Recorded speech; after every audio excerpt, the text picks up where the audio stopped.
Hola! It is my pleasure to continue to be your instructor for this course on church history. In this session, we move into church history period number 4, the Reformation Movement. We mark this movement starting in 1517. That's going to be the beginning with Luther's famous declaration of protest in Wittenberg, Germany.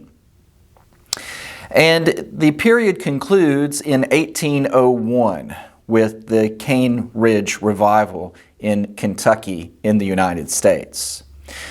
So this is church history period number 4, the Reformation Movement. Let's review our pivotal events in church history. We've talked about Pentecost, AD 33, the Edict of Milan in 313, the fall of Rome, 476, the Great Schism in 1054. We've talked about the invention of the printing press in 1440. And in this time period, we're going to add Martin Luther's launching of the Protestant movement by posting his 95 Theses, or statements of protest, in 1517. Now, in our next church history period, and that will be the final one, we'll add the Cane Ridge Revival in 1801 as an additional pivotal event in church history. But now, let's begin to discuss the Reformation Movement. We need to first speak to critical events that led up to Luther's protest. Well, sadly, the Catholic Church hierarchy continued to pursue worldly power at the expense of Christian discipleship. For example, during the 14th century, the Catholic Church was torn apart by corruption and conflict. When the French king attempting to tax the church in France, he was threatened with excommunication and even execution by the Pope. So we have power plays in the form of threats, bribes, corruption of all sorts, the flaunting of wealth. The Pope has a pet elephant in Rome. And I don't know why they fed it so much gold. But it died, and they buried it beneath the Vatican. Its bones are there today. And we don't even have time in this class to talk about the Spanish Inquisition and all its brutal methods against so-called heretics. Well, the popes persisted in their bid for dominance in political affairs. The ambitions of popes and kings embroiled the Catholic Church in ecclesiastical civil war. Now, in Catholicism, let me just say that there are 3 sources of authority. You might say, well, where did they get the right to do all this? Or what authority motivated them? In Catholicism, you have 3 sources of authority. Number 1, you have the Pope. The Pope is regarded as the living voice of the Church. He is the head vicar. He is the ruler of the Catholic Church. The second source of authority within Catholicism is church tradition. We're thinking of those councils and the decisions of the past that were inscribed into the precedent and practices of the Catholic Church. So you have the Pope, you have tradition, and then number 3, the Bible. They will point to the Bible as a source of authority. Notice, not the source of authority, but they view it as a source of authority. But really, when compared to the Pope and church tradition, the Bible was a distant third. Now, reformers and Christians will later come to affirm sola scriptura, Scripture only. instead of the Catholic system of 3 authorities, we would affirm the Bible alone has authority in all matters of faith and practice.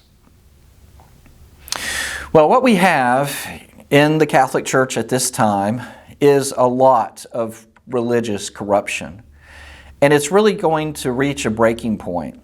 And we're going to have courageous leaders who will arise to induce spiritual awakening and reform. Remember, there is now a high interest in literacy.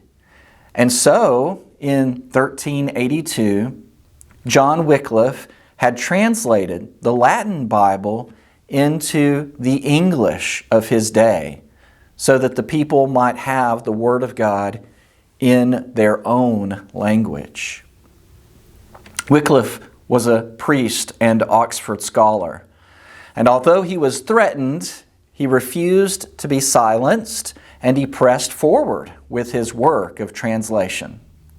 And so he produces the first English Bible, which was translated from Latin in 1382. It is affectionately called the Wycliffe Bible. Wycliffe became so despised by the Catholic authorities that when he died, the Council of Constance excommunicated him posthumously and had his remains disinterred, burned, and then cast into the river. Some observed on that occasion how futile it was to try to stop the movement that was beginning. Just as his ashes were cast into the river, and that river flowed into the ocean, so too were dispersed the world over the influence of Wycliffe. I'm reminded again of Tertullian's famous statement way back in the 3rd century. The blood of the martyrs is the seed of the church. Wycliffe's translation has influenced all succeeding English versions of the Bible. And his followers stressed the priority of preaching the Bible. They denied transubstantiation. Remember, that was a Catholic doctrine evidencing confusion about the Lord's Supper, saying that the bread became the literal flesh of Jesus and the wine became the literal blood of Christ. They denied that. They also questioned the papacy and influenced later movements, including John Huss and the Reformation. From Wycliffe's life, we learn the importance of getting the Word of God into the hands of the people. Because of this conviction, Wycliffe is often referred to as the morning star of the Reformation. He gets things started, that morning star, that first glimmer of light after the darkness of the night, the skies lighten, and things begin to change. And during his lifetime, Wycliffe had wanted common people to have the Bible. Now, in AD 1408 in England, it became illegal to translate or read the Bible in common English without permission from a bishop. Now again, the Catholic Church, they're just so desperate to control information and to maintain their power, they outlawed reading of the Bible in English. It was against the law. Now in 1415, the Wycliffe Bible is banned and all copies were ordered burned. But there were not enough fires to stop the power of the printing press. As we've previously discussed, the world's first printing press with movable metal type is invented in 1440 by Johann Gutenberg. This invention is perhaps the single most important event to influence the spread of the Bible. The Gutenberg Bible is the first book ever printed with the printing press. And it was a Latin edition, and this Latin Vulgate version is often illuminated by artists who paint images or decorate some of the lettering. They hand paint letters and ornaments on each page. Well, this sparks others with scholarly and literary ambition to take up translation and transmission work. And so it motivates others. Others jump on this idea and start doing work of translation. That's moving from one language to another. Let's say you have a copy of the Bible in Latin, but you have people in your community that don't speak Latin, they speak English. And so you're going to do a service to them, help them by translating it from Latin into English. And so copies of the Bible spread throughout Europe. Another individual that I want to just mention, he's very significant. We just don't have the time to talk at length about all of these individuals, and so I'm mentioning them. It's important for you to hear their name and to know their contribution. Erasmus. Erasmus was a priest and a Greek scholar, and he publishes a new Greek edition and a more accurate Latin translation of the New Testament in 1516. Erasmus's goal was that everyone be able to read the Bible. His famous quote is, "From the farmer in the field to the weaver at the loom."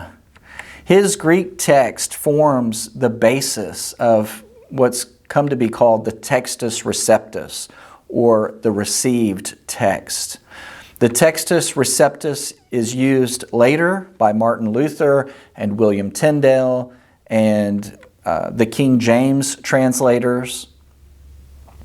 Now, one of the men who exemplify this renewed enthusiasm for searching the Scripture was John Huss. So let me mention him also. He studies the writings of men who were going back to Scriptures, especially those of John Wycliffe. And so Huss soon realized that the teaching of the New Testament was at odds with the teaching of the Catholic Church of his day. And that makes sense. As more people have the Bible in their hands in a language they can read and study on their own, it's only natural that you make comparisons with Scripture with what you're seeing practiced in the Catholic Church. And it becomes obvious very quickly that there are huge discrepancies. And so he asked himself, how could there be such a dramatic difference between the faith proclaimed in the Scriptures and the faith demonstrated in the Catholic Church? Now, when he, that is John Huss, when he began to preach about these concerns and speak publicly about them, he was met with considerable opposition. He was excommunicated by the Catholic Church. He was urged to repudiate his writings while on trial, and his answer was that if his opponents could show him from the New Testament where he had gone wrong in his writings, he would repudiate them immediately. His challenge was received with indignation, but went unanswered. And sadly, Huss was burned at the stake as a supposed enemy of the faith. As we think about these early attempts of reform, the efforts to give a corrective to the perceived abuses of the Roman Catholic Church at this time, we don't really have any succeeding on a mass scale. I'm sure these early reformers thought they were going to be the ones to be the literal agents of change. They tried very hard, often giving their lives in the effort. But it doesn't quite happen when they are up against the formidable power of the Pope and the entrenched Catholic Church with its sophisticated and battle-hardened political system. They're against a system that has built deep roots, and in order to rip those out, you need a large-scale revival that becomes mainstream. And remarkably, we have that very thing on the horizon. A movement will soon arise that will surprisingly grow to rival the seemingly unassailable Catholic Church. The 16th century, known as the beginning of the modern age, is one of the greatest watershed moments in all history. It witnessed the unfolding of the Protestant Reformation, benefiting from the biblical scholarship of the Renaissance, the recovery of classical learning, and the zeal of courageous servant leaders in the late 15th and early 16th centuries. The Reformation was the greatest revival of the Christian church since Pentecost. And the main actor in the story of the Reformation and chief among the reformers is Martin Luther. We will tell his story in our next session.